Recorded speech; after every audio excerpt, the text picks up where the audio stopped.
Welcome to Mentoring Moments. Mentoring Moments is a sub-series of the eCommerce Edge podcast. It is composed of clips taken from Jason's one-to-one and group mentorship sessions. Hello, everybody, and welcome to another episode of the podcast. Now, before we kick off this amazing next guest mentorship episode for you guys today, and I introduce our amazing guest, I want to encourage you all to go to wherever it is that you're consuming this podcast and go ahead and hit that subscribe or follow button.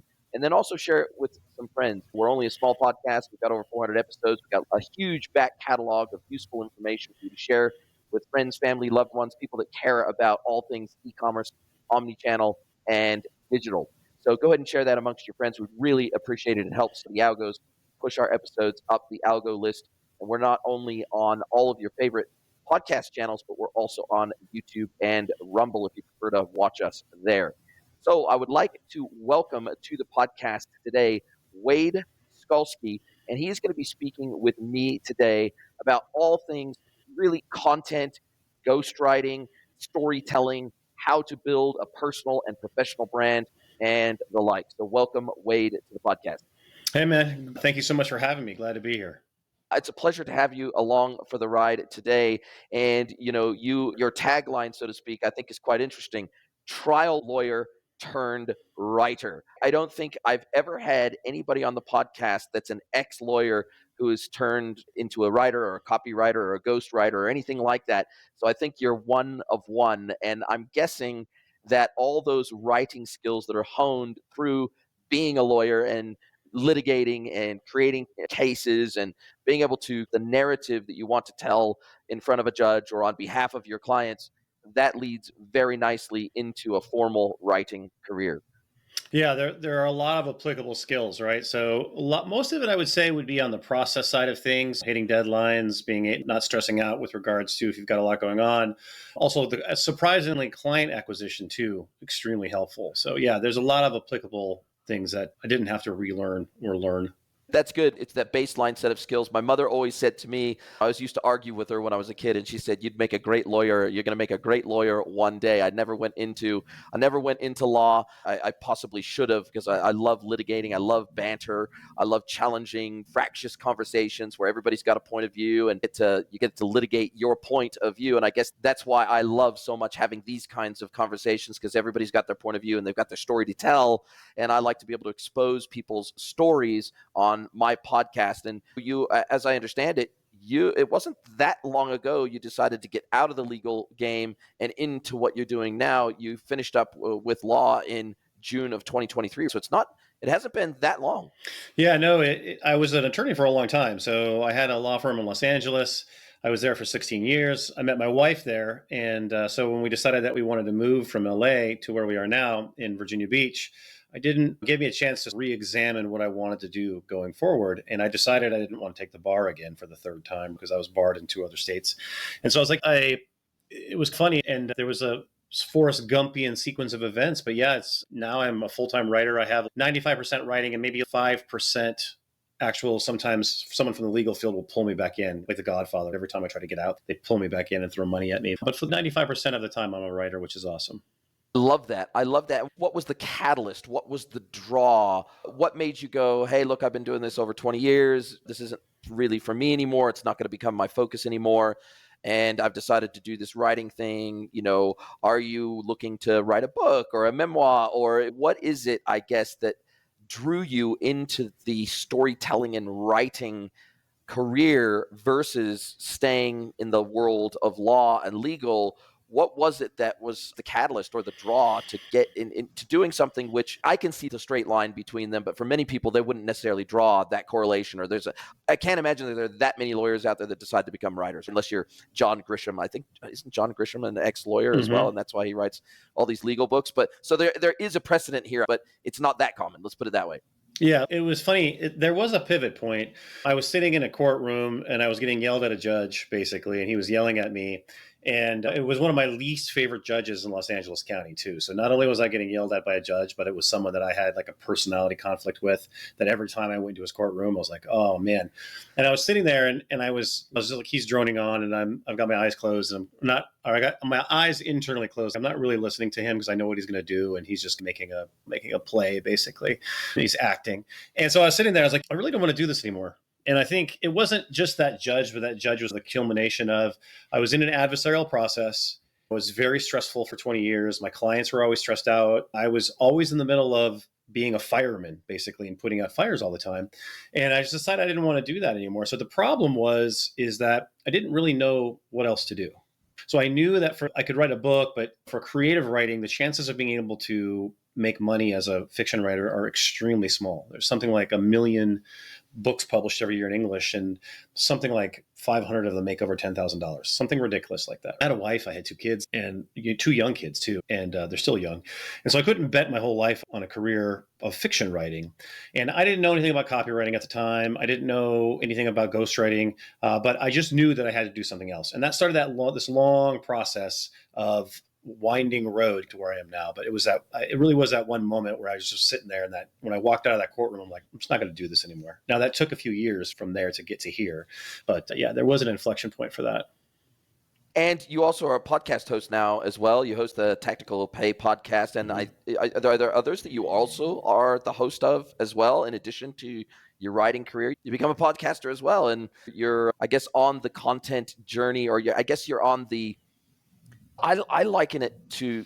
I've never been a drug addict, but I assume it's like a drug addict. You get hooked on creating content. You get hooked on creating connections with people. You get hooked on having deep and meaningful conversations with people. And as part of my career, the vast majority of my career, if I boiled it down to its most simplistic components, it's doing a lot of talking, it's doing hopefully even more listening, and it's doing a heck of a lot of writing as well, in terms of technical documentation, BRD, scoping, solution documentation, writing content, long form, short form, LinkedIn, Reddit, all the different platforms that we have now that we have to be visible across as we're building a personal brand. We're in the same game. We're in the game of building personal and professional brands as a form of marketing in many respects. Like it markets our skill set, it markets our area of expertise, it educates, hopefully it does a bit of entertaining at the same time, and hopefully it then turns us into a magnet instead of a lasso. Instead of trying to go out there and hook customers, hopefully we're a magnet and we draw people towards us as and where it makes sense to work with us. So talk to me about the podcasting gig, talk to me about the personal brand building gig, and how, I guess, you used your skill set to build your personal brand, which then led to a business that was viable, sustainable, and you could make a living from. Yeah, so great question, because it is critical. It doesn't seem like there would be a link between writing and podcasting, like a direct link, but there is. And so for me, I had this full-time gig where I had my own law firm. I had 120 clients or whatever it was. I had 2 young kids. And so I didn't have a lot of time to sit down and go do deep writing. It wasn't a situation where I could just journal it out and figure out what I was going to do next. But you can talk faster than you can write. So what I decided is that I had heard someone somewhere that if you were to produce a piece of content every day for a year, then that would change your life. And for whatever reason, that saying resonated with me. So I did 365 podcasts in 365 days. When that podcast started, and they were short, right? They would range between 10 minutes to 30 minutes, right? And when that podcast started, it was going to be a legal podcast. And then when that podcast ended, it was effectively, became a writer, right? And that process of having to go through my thoughts every day, having to have something to talk about every day, I really discovered that I didn't want to talk about the law at all. I discovered that I really had a passion for creativity and creating things.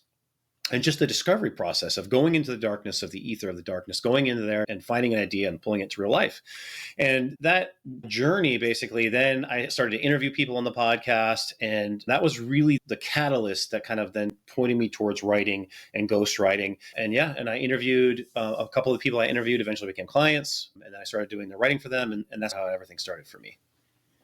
Wow. This feels like you took a page, and maybe you didn't even do it intentionally, but it sounds like you took a page out of Seth Godin's book, which is He has had his blog for years and years, and he's been wildly consistent with that. Probably one of the most consistent bloggers of all time, talking about marketing, talking about his life, talking about anything that strikes his fancy. He's a marketer at heart. And so using that as the catalyst for building his personal brand and then his professional brand and then his marketing business on the backside of that. And like I said, I think he's been consistent with that for over 15 years now. I think it's even longer than that now. Might have been approaching 20 years. And he says that the act of forcing yourself to be consistent and having the discipline to be consistent around your content creation, it actually breeds consistency in other areas of your life too. It's proof to yourself that you can do something consistently at a high level, even when you don't want to. And it builds that sense of grit and that tenacity that is really required if you're going to run your own business, your own law firm, your own ghostwriting business. It doesn't really matter what it is. There's a lot of tough shit that comes our way as entrepreneurs. And I think grit is underrated. I think that you have to just be able to repeatedly eat crap over and over again before you even have a shot at reaching any semblance of success or sustainability as a business. And I feel like that proving to yourself that you could be consistent with this content thing for 365 days in a row. And I did something similar when I first started posting to LinkedIn. I posted almost every single day for 7 years straight. I'm not as consistent with LinkedIn now because I've got other channels that I'm focusing on. But for 7, 8 years, I was posting almost every single day to LinkedIn, and I would miss the occasional day. And it just proved to myself, you can do this. You have the grit to achieve something important. And I'd like to think that consistency is what gave me over 33,000 followers now on LinkedIn. It's that level of consistency where people get used to hearing from you. They want to hear from you because you've got a unique point of view based on your unique experience set. And was that part of it for you? Was it having the grit to do it and knuckle down and do that and prove to yourself that you could? Yeah, I think it was two things. Number one, it was taking a chance on something totally outside the law. So it's public. You're posting it. There's 365 episodes there. It's public. So you're taking this leap of faith. I already knew I could do things because you have to have a lot of steps to complete as a lawyer. But on the creative side, I didn't have that knowledge. But the second thing is that there's a big difference between what you think you want to do and what you actually want to do. And those two things, and you probably experience this a lot as a consultant, right? So when someone hires you to come into their business, there's this business and they think, hey, this is what we want to do. These are our goals. And this is what we want to do to achieve those goals. And you're like, I love your goals. Those are great. But I think you're not in alignment with the tools that you want to use to get to those goals. Or reverse, yeah, but why do you want these goals? What about these goals? So that act of talking every single day really started to clarify for me what I really wanted and what I really enjoyed talking about. And I saved a lot of time in that year because I didn't want to trap myself again. And that was the biggest thing is as a lawyer, I felt trapped. I had no idea what to do. The profession was not, it wasn't a profession anymore. It was a business. And I just didn't, as a creative person, didn't enjoy that. And so I think the two things I gained from that was, yeah, I can do this. And two is, I have a lot of confidence in what I really want. And that was invaluable to me.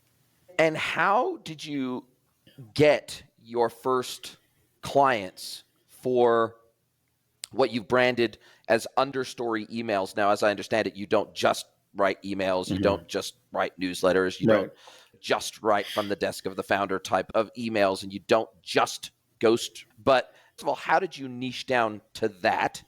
How did you get your first clients, and how do you keep your pipeline full today with clients that actually need those ghostwriting services? So that's a great question. And two, let's talk about the first client. So I'm not a big fan of cold outreach. And so I never wanted to do that. And so I said, I don't really want to do cold outreach, but I'm a big fan of indirect outreach. So what I mean by that is just create a connection. And then if you create enough connections over time, you will identify that someone has a need for what you do.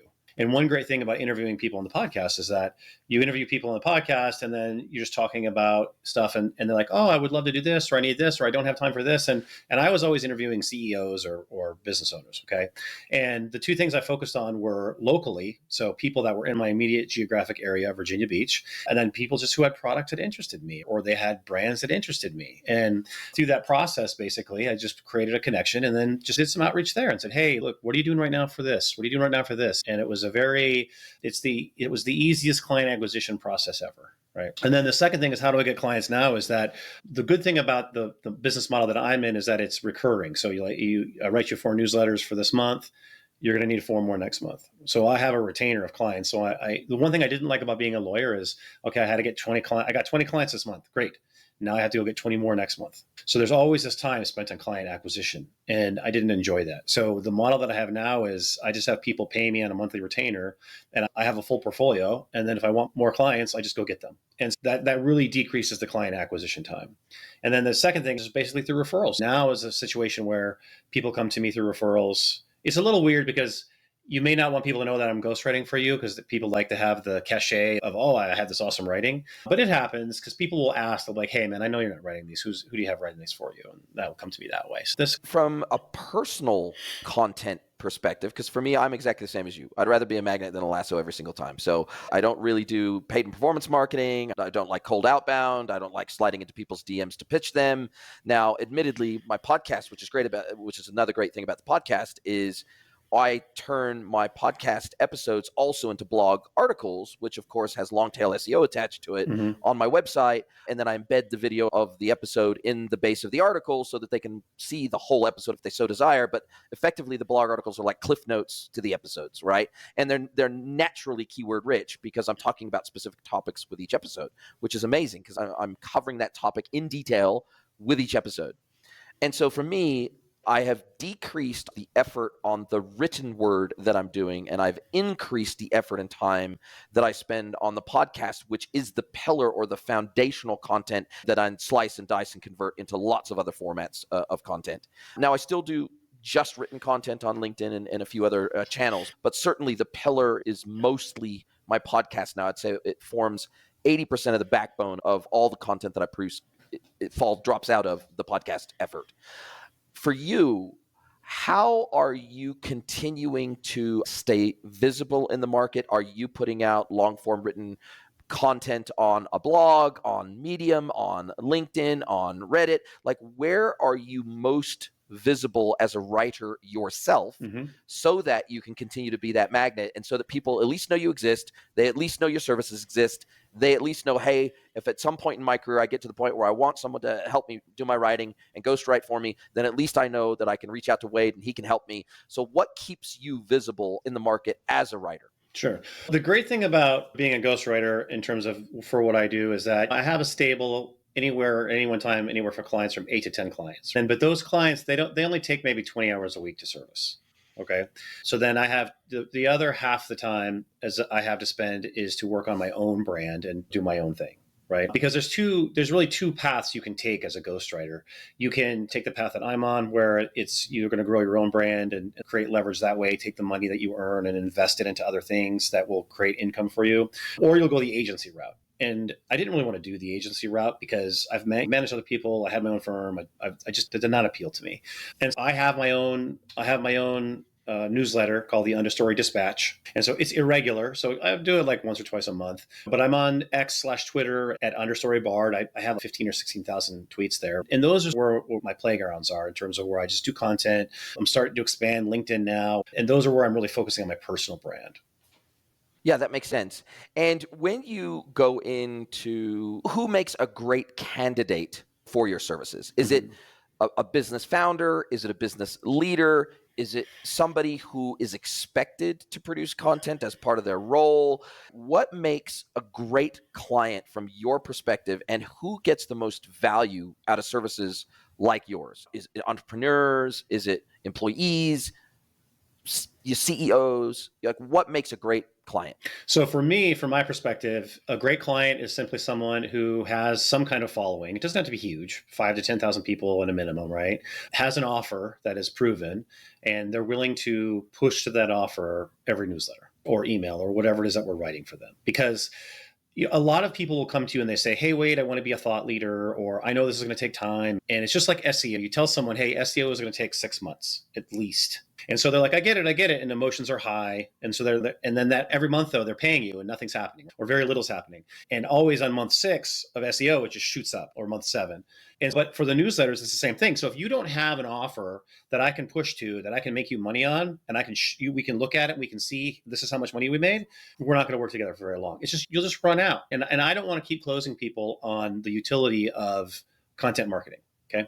So a great client for me is someone who has a business, they have an offer, and they want to push to it. They want to sell in the newsletter. Now, I have done that for enterprise level clients who have big giant, where I had to have a meeting with the CEO of a 121 person company that had Series A funding, big company, okay, a SaaS company, all the way down to someone who's got a one-man show, who just high ticket coaching, or to e-com products. So really, it doesn't, there's not like a special person. It's more of this best situation for everyone, because then they win. They're happy because I'm making them money every month.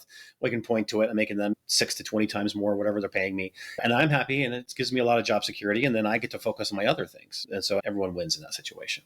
And do you do any writing on behalf of corporates? Meaning that, okay, I'm a big SaaS, let's say I'm Xero, and I send out a monthly newsletter to all of our customers. I've got 100,000 customers worldwide of my SaaS platform, or I'm NetSuite, or I'm IBM, or I'm whatever, Microsoft, whatever it might be.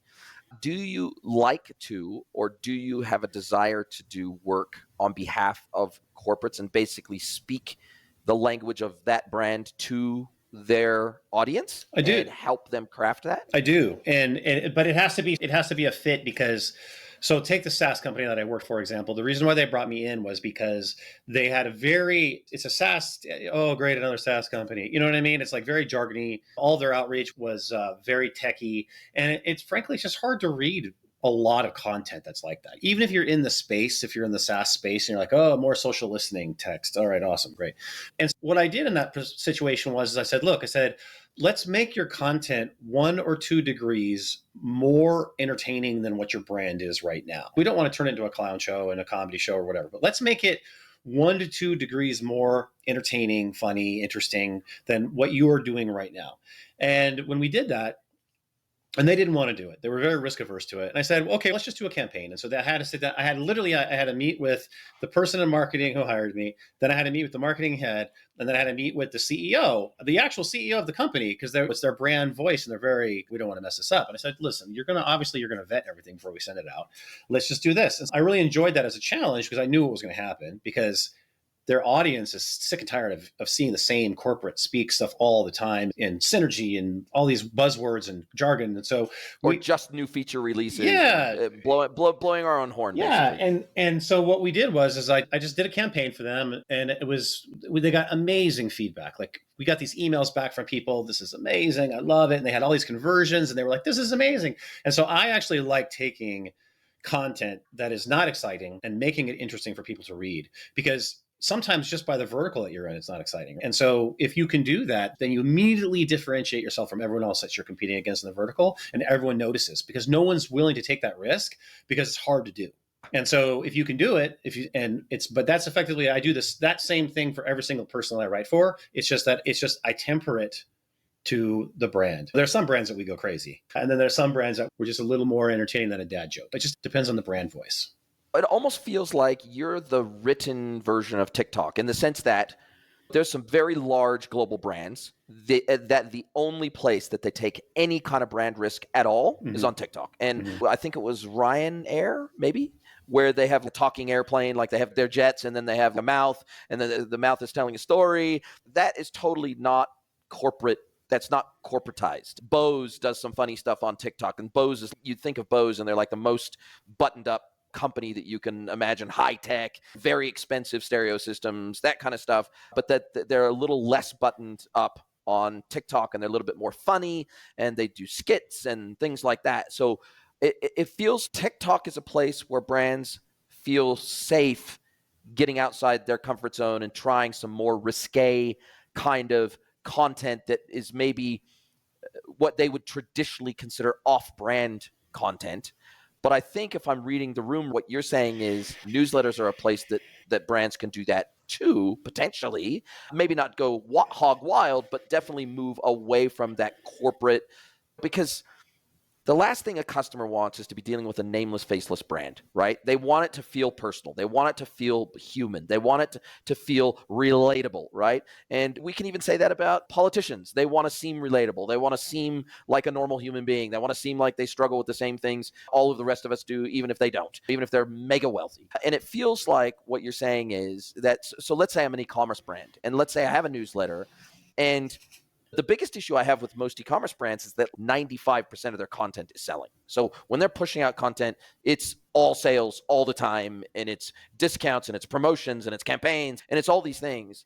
And I feel like if most e-commerce brands just wound that tone back a little bit and made what they were putting out more educational, more entertaining, more fun, more enjoyable, more I look forward to this email, other than just I know when I open the email it's going to be the latest deals, the latest promotion, the latest campaign, the latest category they're promoting. Even Amazon's emails are 100% sales 100% of the time.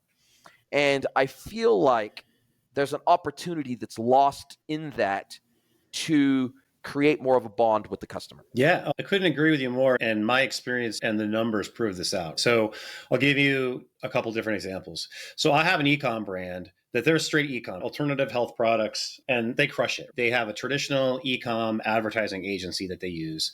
And their emails are just like that. High glossy, sales, meaning, all that kind of stuff. And it's great, but it's Uber selling all the time. And so what I'm doing for that brand is I ghostwrite like a from the desk of founders email, right? Which is every week, and it's a series, so we number them, right? So every week there's an email on Friday that comes out from the CEO of the company, okay? And we take a lot of chances with that because he has a very like a guerrilla brand, right? And what we found is so they're all text. I don't do any images because images hurt deliverability. They're all text. And all we did is every week I just do this email for him and I ghostwrite it. And then in the PS, we just throw hey, take a look, and it'll be linked to the content. Take a look at the store here if you want to do support whatever that we're talking about. And it's just in the PS. So it's not even real selling, but you have the opportunity to buy if you want. So not only do those do huge numbers, but we found that when we send those on a Friday, that the Sunday ecom emails actually make more money than they did before because it like primes the pump. So the people either buy on that Friday or it primes the pump for the Sunday ecom email. And the cool thing about that too is that it creates a real connection with his audience. And we know then after doing it over a year, we've got 70, 80 episodes of those founders emails. So I know what themes sell the most that they love. Like that his audience loves 70 or 80,000 people on the email list. Maybe it's 100 now, but I know the themes that make money and the themes that don't. And they never would have discovered that through the ecom emails because those are all sales and we don't ever offer a sale. There's never a discount. People are paying full freight and there really is a space for that. And then the second thing I wanted to add to your point, which is unlike TikTok, right? If you're going to do a newsletter or an email campaign, like founders emails are great. I love them. But you can either repurpose them into a newsletter or you do a newsletter. A newsletter is an archive. So you'll have, yes. If you send out a TikTok video, it's gone. No one ever remembers it. But if you do a newsletter and you create an archive, it has SEO advantages. People will binge consume it if they discover it. It bonds them to the brand. They connect with it. And so there's all these sort of downstream effects for the content that, yes, you pay for it. You can repurpose it any way you want, but it creates an asset in your business. And I'm a big believer in long form written content in that way. Wow, that's incredible. Yeah, that makes complete sense. And you can make it almost like yes, it's a newsletter that goes out, but then that can be effectively archived as a blog article that's from the desk. It's it's categorized as from the desk of the CEO or the desk of the founder or whatever it is. Therefore, you can immediately go and you can click that filter on the blog, for example, if you've got a blog and you classify those posts as from the desk of, then if I want to see only those, then I can click on that category and I can see just those on the blog, for example. And so it feels, or you could create a hyperlink in the bottom of those particular emails that when you go to the blog, that's already pre-ticked for you as a filter to where that's all when you click that link in the base of that email. If you want to see all my previous issues of From the Desk of, then click here and you can see them all. So it feels there's lots of useful ways to do that. And do you think that in today's age of video, that they should be mixing up the formats, that they should be doing a little bit of video, they should be doing From the Desk of in a full, just plain text written format, that they should be doing short form, long form, podcast? Look, what usually do you find is sustainable for most of these people that you write for, do you find that it gives them the taste of success, so to speak, and it gives them the confidence and the courage to then try other formats alongside the written form? It depends. I hate to give you a lawyer answer on this, but it depends on the person and the brand. Not everyone that I work with does like a ghost writing from the desk of type series. A lot of the times is that we'll do a newsletter that's a brand newsletter, right? So that there's a voice of the brand, right? We may do email series or a newsletter from like marketing, right? Because maybe the CEO doesn't want to do it. So we're going to have the head of marketing do it. And that way you can take more chances, and if something bombs, then you can blame the marketing team, right? Because everybody does that anyway. But I think in today's where everything is going, especially with AI, is that personal brands are going to be extremely important because they will be one of the few things that people will be able to trust. So if I have a human being, and I know it's a human being, and especially if you start now, if you have a From the Desk series or a newsletter series right now that you start pre-AI taking over everything, then that's going to be a huge asset in your business versus if you start it 2 years from now or 5 years from now. Because you'll be able to, the trust factors, you'll be able to point back to, okay, in 2023, AI still was in its infancy. It wasn't taking everything over. You create an asset in your business now for that. And I think anything that you can do to personalize your business is going to save your ass 5 years from now. Yeah, I think most people that aren't creating content yet that's real personable, they're going to wish they had started. It's like the whole tree thing. When's the best time to plant a tree 20 years ago? When's the second best time today? That's the same. It's just, even me, and I've been creating content pretty religiously for over 8 years now. I wish I'd started 10 years before that. I think it doesn't matter when you start. I think you always wish you started sooner. I think you always wish. I'm now 49. I turned 50 this year. And so really, I was in my 40s by the time I was really starting to hardcore, go super balls to the wall on my personal brand and all these content channels and formats and all that sort of stuff. And I just think, God, if I was doing that when I was 25, or if I was doing that when I was 30, or if I was doing that when I was 35, just imagine how much further along I would be, both personally, professionally, just in every way. Imagine how further along I would be in my career and in my life. Imagine how many more people I would have met along the way to have on the podcast, or all these other relationships that I've been able to build, and opportunities to speak at conferences and webinars, and all the doors that content has opened for me, even if they're not directly monetizable. Just the opportunity that it's opened up in my life has been absolutely phenomenal. And in that vein, do you help? Let's say I'm a CEO, you're writing my desk of, and let's say I get asked to speak at a conference, for example. Do you help these guys, girls, whatever you're working with? Do you help them if they need to craft the narrative or story for a slide deck, or for a presentation, or for talking to their team and doing a team presentation? Do you help them beyond just this kind of standard newsletter model? Can you help them craft the narrative around their personal brand, full stop, and the stories they tell publicly? Can you help them with that too? Yeah, absolutely. And the reason is because the framework that I use, I use for everything. So I use the same sort of general framework for all of my writing on the content side. And so that's number one. So it can be used for it can be used for sales letters. It can be used for public speaking. It can be used for making a course. It could be used for anything. And so that's number one. Number two is that you train your audience with a newsletter to expect you to be a certain way. And so it's very easy to translate that to a speech, because you're just going to be the same that your public persona is. And then number three is that it takes a lot of the pressure off, because everyone wants to come from authority selling, right? And what I do is I get my clients to understand is, no, we want to come from connection selling. And when you come from connection selling, what that means is that mistakes and production errors are features, not bugs. And that's why when you're ghostwriting for someone, you don't want perfect writing. You don't want perfect writing, because people will never believe that you wrote it. People will believe that AI wrote it, or you got a ghostwriter reading for it. And when you have a personal brand and you make a mistake, like when I make a mistake with my clients, which happens sometimes, let's say something weird happens with my kids and I miss a deadline or something like that. My core clients are cool about it. They're like, get it, we got it. They're human beings. We're all human beings with each other.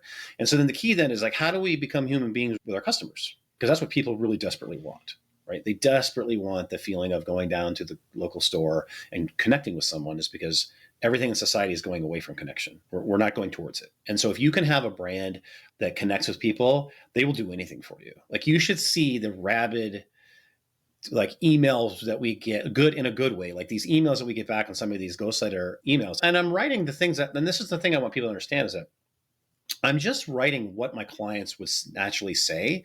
I'm just able to put it together in a way that is more consumable than they can, because you can't do something part of the time as well as I'm doing something all the time. Even if you're a good writer, or even if you're a good Yeah. for social media, you're not going to be able to do it as well as I can, because I do it all the time. And you're a CEO, or you're a marketing person, or you're a coach. Like, you have other things to do. Go be in your zone of genius and doing that, and then I handle all that for you all the time. But yeah, I can do any of that.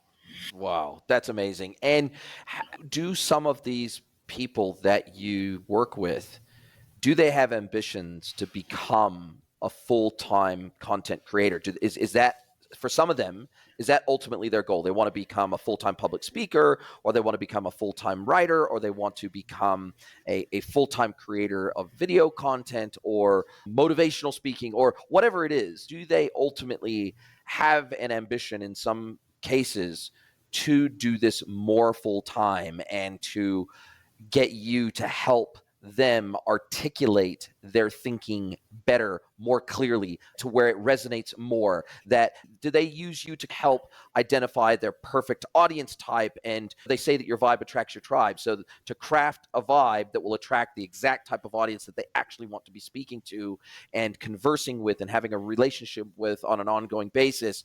Is this something that some of these people do have broader ambitions around content than just, okay, I'm the CEO of this company and that's my first love and that's my first focus, but I realize I have to do content. I may not want to do it, but I realize I have to do it. And I realize I have to be a very visible founder and leader as of 2024. I think it's very difficult today to be a successful leader of anything substantial without being visible. I think Elon Musk, and I think we think of Jason Calacanis, and we think of the besties, and we think of all these people that are really visible in the business world.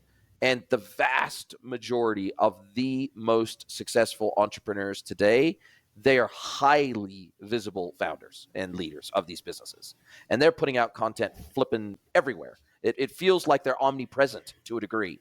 And do some of these people have that desire to become omnipresent out in the broader world?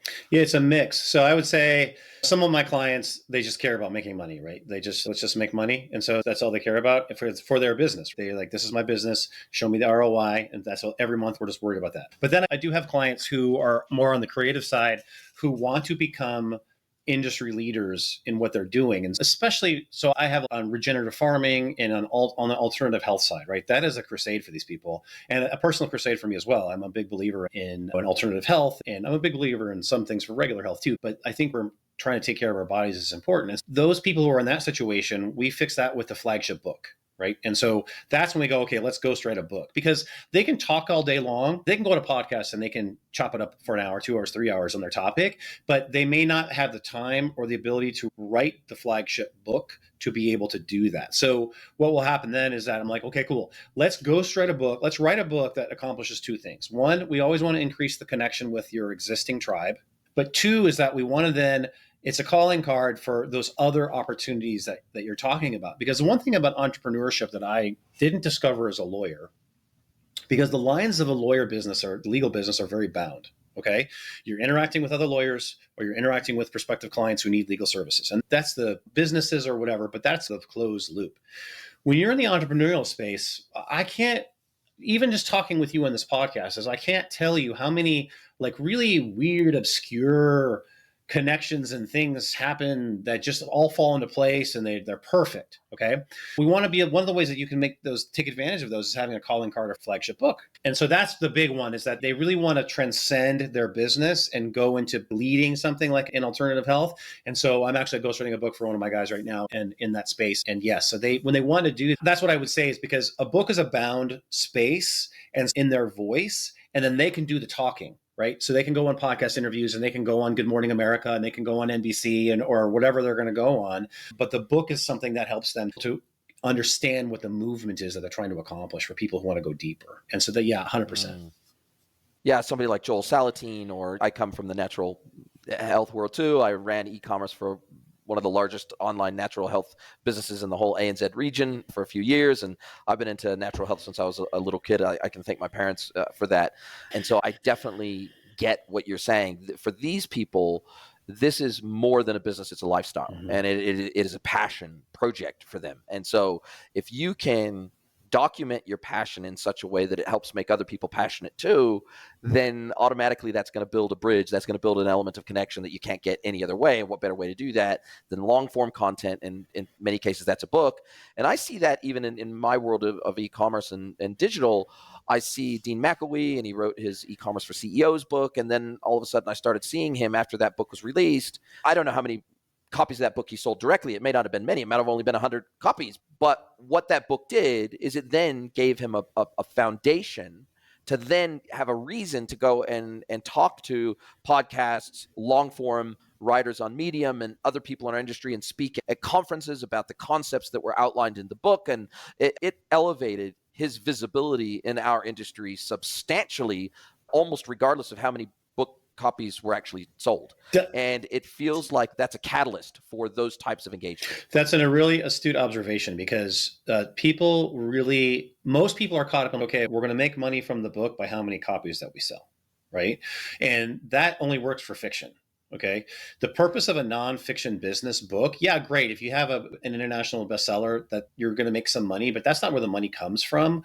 The money comes from creating the connection with your existing customer base, because they're all going to buy the book. But then also then is that upping your level of credibility, opening those doors for you with other people in terms of for funding or whatever. But the other thing it does too is, and this is, I think, where the advantage comes from, is it forces you to really figure out what you're about. What is it they're really trying to do? It's easy to say, yeah, I'm about alternative health. Yes, I think it's important that we should all be healthy. Or is it, I just think that the supply chain has been captured. I want to create an existing integrated supply chain. Here's how I'm going to do it. And we're going to go to war with big food, right? That's a much different energy. And when you go through that process with me and that book is done, you're like, okay, let's go. And so there's all these collateral benefits to this type of content that people just don't get until they do it. And then they're like, just like you, oh yeah, I wish I would have done this sooner. Totally. Couldn't agree more. Listen, man, we've been talking for over 45 minutes now. What would be your top 3 tips, just as we come down to the end of our time together? If you were speaking to a CEO, or you had a potential new client come through your virtual door and they said, look, I'm thinking about starting a newsletter, or I'm thinking about doing maybe some public speaking, or I'm thinking about writing some daily posts on LinkedIn, or maybe once a week or twice a week posts on LinkedIn, where would you, even if they don't hire a ghost writer to start off with, what would be your top 1, 2, 3 storytelling tips to help these people that are new to this content game, to help their content resonate with a potential audience and create that consistent vibe that they're actually trying to attract? Yeah. So there's three, when we start, there's always 3 things that we start with. One thing is that we just start with the origin story, almost like when you're beginning a podcast. How did you get to where you are? So it's really interesting. On one of the podcasts that I host, I always ask people, okay, how did you get to where you are? And it's a very kind of it's a narrow industry, but there's so many different origin stories about how people got to where they are. And they're so interesting. It's not like a lawyer where I went to law school and then I interviewed for a job. You know what I'm saying? It's not like that. And I think people really find that interesting, because one of 2 things is going to happen.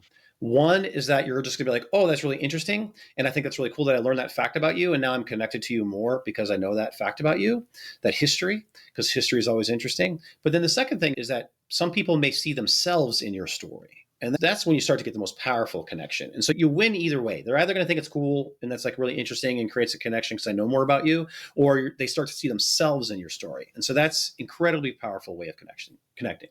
Then the second thing is that just talk. Remember that whenever you do this type of content, it's what I call, in marketing terms, top of funnel content. Okay.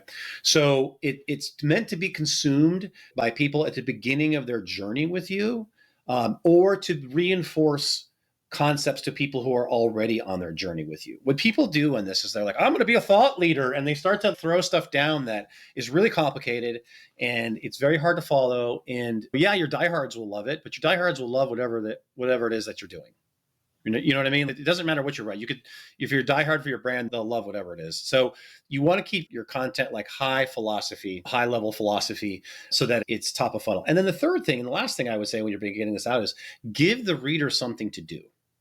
Very small. Some action step that they can take today that has to do with whatever your content is for two reasons. One is that it's going to leave them in a better place than you found them, even if they never read your thing ever again. So if it's like, hey, just try to take, if you're in the health niche, for the end of the newsletter, take 1,000 more steps today, whatever. But the second part of this is that you'll leave them better than you found them if they leave. But if they stay and they do that thing, they'll get a little bit of dopamine from that, right? They'll get a little bit of the positive brain chemical, and that will be attached to you and your newsletter. And so if you're always giving them something to do and you're always giving them value, and they're always like some of the things they do and some of the things they don't, and they're always learning about you, then they're getting connected to you. And that connection cannot be broken by all the other yahoos out there doing normal marketing. It just can't. Like the people will literally, they will get on board for you, and they will be part of your crusade. And that's what we all want, is we want people to be part of our crusade. And so those are the 3 tips that I would give to people when starting a newsletter. I love that last one, because I didn't even connect the dots in my own consumption. I listen to Diary of a CEO. I listen to a lot of podcasts. I probably only listen to 3 or 4 podcasts religiously, but then I listen to other podcasts maybe once a month kind of thing. And so I don't listen to all Diary of a CEO podcasts, but I think a lot of those guests are amazing. And the ones that, yeah, you've made a very good point, which is when I think back to the ones that probably hit home for me the most, they're the ones that say maybe it's a sleep expert, or maybe it's I don't know what it is. I don't know. It's somebody that's talking, maybe it's Wim Hof and he's talking about cold plunges or whatever. And he says he'll always finish off with maybe, go like once a week, take a cold shower once a week. You don't have to make it every shower a cold shower, but start with 1 day a week, 1 out of 7 days, take a cold shower instead of a hot shower, and see what differences it makes for you. Because my bet is it'll make a massive difference, and eventually you'll increase it to 2 cold showers a week, 3 cold showers a week, to the point where you'll probably end up eventually doing all your showers cold showers. But just take one shower per week, or 1 shower every 2 weeks, or whatever it is.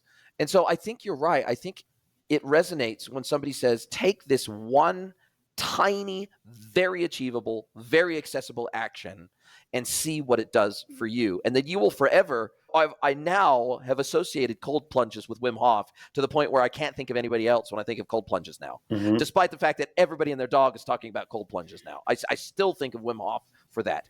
And so I think that you've hit the nail on the head. If we can encourage one tiny, plausible, possible, achievable action with every communication we make, then that positive action will be associated with us and our personal brand. That's a crazy good tip. To me, that's probably the most powerful tip you gave. So I really appreciate And one more thing on that too, if you really want to wrinkle your noodle, as I said in the Matrix on this, is that, so you just said it yourself. What happens then is then that person that you then link to, all the other marketing in that vertical points back to that person. So every single human being on TikTok or Twitter or whatever, cold plunges are the way and cold breathing is the way, and they're spending their time and marketing dollars marketing that to you, reinforces Wim Hof. So when you can make that connection, this is the thing that people have to understand, is that when you can make that kind of connection with your tribe, you turn everyone else's marketing to your marketing. And that's how you really start to grow, right? Because people come back to you. They're like, yeah, I know there's other people are talking about it, but you're the guy that does it for me. Everyone wants to have that guy. So it's powerful. Done correctly, the written word is extremely powerful. It is. And I tell you, in multiple languages, it becomes powerful. So I've just started releasing my podcast using HeyGen. I convert all my podcast episodes into Spanish as well. And HeyGen is really interesting in that it does the face and lip sync as well as the language, and it also does the voice match. So it actually sounds and looks like I'm speaking Spanish. It actually looks and sounds like my guests are speaking Spanish. Now, it used to be, even a year ago, this technology was so expensive that I did the math, and it was going to cost me something like 15 or 20 grand a year to be able to convert all my 3 podcast episodes a week into Spanish or into another language. Now they have an all-you-can-eat plan for, I think, $69 a month, which I've signed up for, which is all you can eat, and I can convert all my podcasts into any language I want, unlimited, up to 1 hour per video, maximum of 1 hour per video. But if my videos run longer, I just split them in half and convert both of them and then resync them back together in post-production. And it cost me like less than $1,000 a year for that service. It's phenomenal. And that spoken word in their native language, in somebody else's native language, it has a dramatically different impact than if they have to try to, if their mother tongue is Spanish, but even if they speak English, okay, the bandwidth required for their brain to do that conversion while listening to your native English podcast is phenomenal. It's a super high load. And a lot of people just won't go through that load. They won't, and therefore it's a barrier to adoption. Whereas if you're speaking in their mother tongue, there is no mental bandwidth required for that. That's just natural and native to them. So I think this is another thing that is going to become very common. Content converted into multilingual content that can be consumed natively in that language. Yeah, and that's the key to good content is the lack of friction. And so the reason why, to bring it full circle, when we talked in the beginning about can you take any kind of content, corporate content or whatever, and make it interesting, you're just decreasing the friction for people to consume it, right? Because you're making it interesting or funny, or you're making them curious about something else, and then you're just linking it to the content, and that decreases the friction so people will actually consume it. And that's the art of communication. Love it. I love it. Wade, this has been fantastic. Now, as we come down to the end of our time together, this is where I get to flip the script. I get to hand the microphone over to you. I get to let you ask me one question, any question you like. It can be personal or professional. So what is your question for me today? My question for you is, so what is the grand plan? So we talked about people wanting to transcend what they're doing. So is it something where you're loving the vertical that you're in, you're loving the job that you have, or is there something, a vision that you have 5 years from now? What's the ultimate goal for you? Yeah, look, I do love what I do, and I've been doing it for over 24 years now. So I absolutely love the space. Can't imagine doing anything else. But having said that, if I could snap my fingers and 5 years from now have my life be a little bit different, it would be that maybe 80 to 90% of my income would be coming from my content. And then I will always, and I've said this before on my own podcast and others, I will always consult, I think probably until the day I die, because what consulting does is it keeps my sword sharp.